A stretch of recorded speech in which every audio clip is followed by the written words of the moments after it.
We see many reports of hospitals here in the United States being overwhelmed with coronavirus patients. CNN's Brian Todd has been looking into the challenges facing people fighting the virus at home right now. Brian, it presents some really unique problems. It presents some unique and daunting problems, Wolf. You know, many people fighting the virus at home are doing that alone. And if they lose that battle, there's a chance that no one will know. Kind of like pretty much safe. Leonardo Frazier shows CNN the simple-looking device that made all the difference for him. You strap it on your wrist here. It's a finger monitor measuring Frazier's oxygen, heart, and blood. The 54-year-old wore it at home alone while he was battling coronavirus. It was connected to his cell phone, and when his condition took a sudden nosedive, it let his doctors in northeastern Ohio know. And told me I needed to be in the I needed to come down to the ER immediately. And so that's what I did. Frazier says he felt so incapacitated at home alone that he doesn't know if he'd have had the wherewithal to get himself to the hospital. And this right here saved my life, and that's why I'm here today. But Frazier's is a rare case. He happened to be placed in a pilot program at university hospitals in Ohio, designed to help save the lives of patients who are fighting coronavirus from home, where experts say a victim's condition can plummet in an instant. It's unpredictable. And so some patients will go home and they'll stay well, their lungs will get improved. Others may deteriorate. We don't know who will. And often they deteriorate and die at home with no one knowing.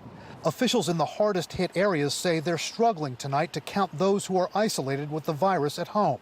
And the numbers of people they believe are dying at home, they say, are staggering.